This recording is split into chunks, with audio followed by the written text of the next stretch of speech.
Because I'm a fun person, I hope you can hear. Okay. I want to do a little differently. I started reading college grad, and I got sidetracked, as one does sometimes. And I ended up I had done a series beginning last year, and it was on the Bois and the Talented 10 and double consciousness and their relationship to civility and incivility on the college campus. And I came across this book, The Education of Black People, 10 Critiques, 1906 to 1960. If you haven't read anything, read it. It is the most phenomenal piece of work, I think, that for me that comes out of some of the stuff I looked at from the course. So I ended up looking at how do these texts interface with one another, because I'm a believer in texts talking to each other if we have not grasped the meaning of what it is they want us to do. And so I'm going to sort of work around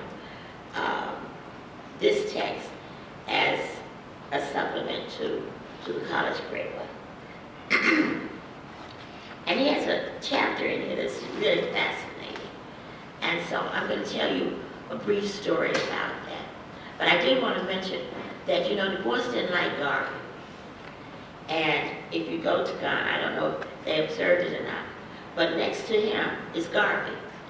And I think that's the most fascinating place for two people with, you know, opposite views to be. And I often wonder what kind of conversations they're having with one another. And they must be okay because neither one has gotten up and walked, you know, to tell us anything. But they left, Du Bois and Garvey both, as did Booker T, left some really powerful messages for us that have impact.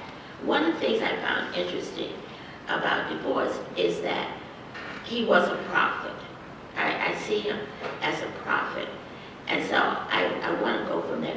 I want to tell you about a man named Saint Orneg, who stood facing the morning and asked, "What is the life I see? Is the dark damnation of color real, or simply my own imagining?" And his questions really arise out of his issue around, Du Bois' issue around, how do you answer someone who says, "How does it feel to be a problem?" And he says, "I don't answer it." And then he proceeds to tell you. And everyone wants to, you know, scholars in talking about it want to say that he addresses it in many different ways. I argue that he addresses it not for white readers, but for black readers. Because his whole question, his whole concept, his whole notion around the issue of college comes out of his love for Fisk and HBCUs. And that's the part that is so phenomenal. Because if you look at his background, you would imagine that he doesn't really have that much love or care for HBCUs, but he does.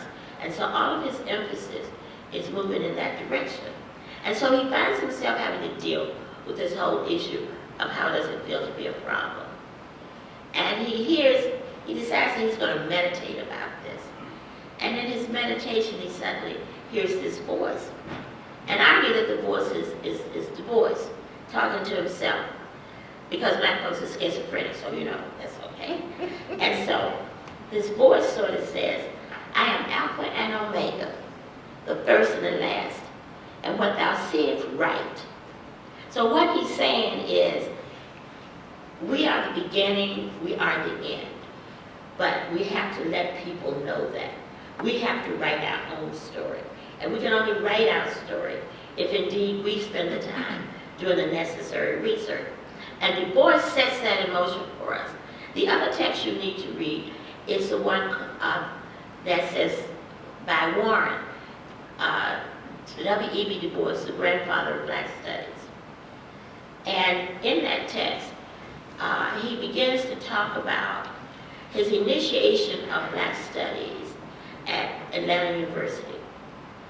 He lays out a plan, he follows it through. 14 presidents, the HBCUs put it in practice. But the most interesting thing about, And so when I'm doing a history of the African American Studies and African American Studies Department.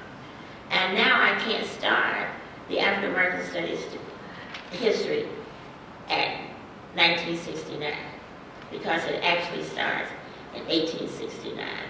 And we have documentation of that prior to Dr. Warren's dissertation. But so that then begins to set in motion what is it that we are either missing or not missing.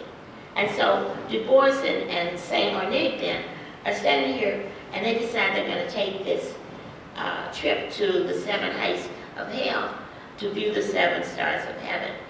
And so the 7 heights of birth and family, school and learning, the university and wisdom, the great snow-capped peak of work, the naked crag of right and wrong, the rolling hills of freedom of art and beauty, and at last the plateau that is democracy of race. And so what they want to do then is to look at how do you then take these instruments and decide and put them back in place for us. And so they decide that they're going to go to the mountain, they're going to pray while they're there, and then they're going to look at what body of knowledge do they gain to bring back. And so because they believe that knowledge has been growing and developing for thousands of years, then that knowledge needs to be where we are. And so he declared, the Bois declares that without the knowledge there would be no plan in the economy, no substantial guidance in character building, no intelligent development of art. And it is for acquaintanceship with this knowledge and the broadening of his field that the college or university exists. So he puts in place why they exist. But he also says that it exists for us and that we must then decide what we're going to do with it. And he lays out in the text what he wants or what he thinks the university should be. And so he wants us to look at it in terms of where and how we want to go. Now understand that Du Bois comes out of or is fascinated by, I think, the writings of people who went before him, like David Walker and Maria Stewart. Maria Stewart was the first African American woman, first woman really, in America that becomes a political speaker and writer. And she says to folks in Franklin Hall at an abolitionist meeting, why sit here and die? Is that what you want to do? And so she says, no, I think you really want to go forward. And so we see this continuation then with Du Bois in his works. And he's saying that there's an appreciation for college, but we have to be able to do something with it.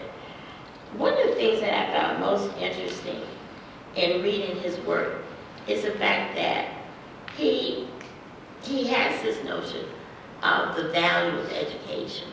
And as I said, he valued research. One of the things that he wanted to do was to account for every black person in the United States. There was no database. He wanted to establish that database. And so he divided the country up so he could decide how that was going to occur. When he was here at Atlanta University, his class of 900 students interviewed 926 black folks in Atlanta. And remember now, he does the Philadelphia Negro, and he interviewed all the people, 1,000 plus, in the ward in Philadelphia. He did that himself. So his argument was that we need to know who we are and where we are and how we got there. So I'm finished. No, fine. Okay. All right, let me just say, okay, very quickly. Very quickly, I think it's important. He talks about what should take place on the college campus. And he talks about the fact that teachers need to know their students, and they need to know about the culture, and that is a critical piece. I argue that that's something we need to look at, both for incoming teachers, etc., as well as ongoing teachers. You know, what is it? You come into a place, what is this place, and how do you fit into this place? And one of the other things that I think is important in what he says is that no teacher, black or white, who comes to a university like ours should leave it without knowing who we are. And the other thing is that he has a section, which I don't have time to read from, but he has a section that describes the strip out there. And did they have a strip there? Sure. Okay, because he describes it. He says our students have gotten so wrapped up in drinking and dressing and being individualistic that we've lost that contact. And so his issue is, how do we get back to that? So I think those are issues that we really do need to look at. And the university needs to pay attention to its notion of diversity and how we're going to incorporate that into our system. Thank you.